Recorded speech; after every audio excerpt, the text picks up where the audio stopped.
What's your big goal for this year? My big goal is to go back to the top 100. To, not that I don't like the challenger events, but they're different than ATP events. So that's true. The goal is to go back to the top 100, be able to play the ATP events, and have some success there. What happened and you fall at the ATP ranking? I just didn't play as well.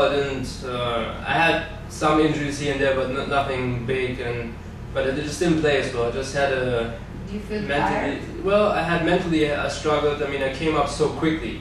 I went to college and then I started, I had no expectations, and all of a sudden, a year later, I was 30 or something, 38 in the world. And then, you just go with it. You just play, don't think. And then once you start thinking, so what's happening to me, I kind of went back a little bit, so it was tough for me to maintain my level at the time.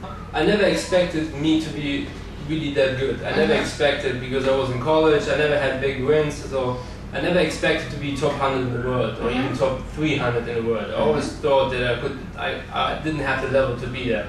So I lacked a little bit of the belief and the confidence in myself. Everything else didn't really bother me that much. It's more that I didn't really believe it, and once all of a sudden you're there, and then you start thinking, oh, what happened to me?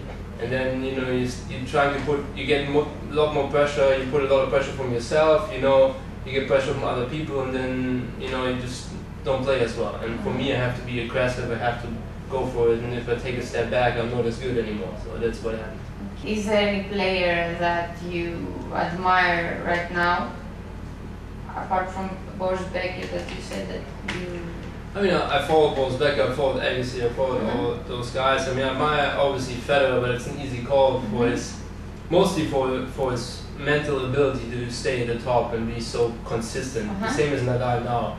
I admire their mental ability to be motivated every single match and want to play at the top level. Even if they don't play as well, they still beat everybody, and which is for me it's unbelievable to see that they can play every week and be so consistent. So I really like Moya. I like the way he played. I watched him once live and I was fascinated by the way he played, and his love for the game, or the way he was fighting for every ball. So there are a few guys I admire.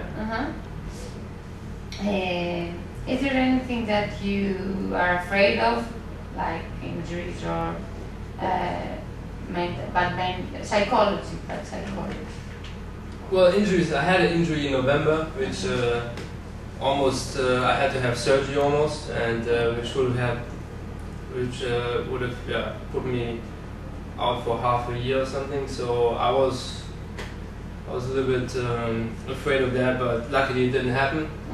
So mostly I'm just afraid of injuries. So you're trying to really protect your body, take care of your body, and then you'll be able to play for a long time, because you don't want to get hurt, and then which would hurt your career. So.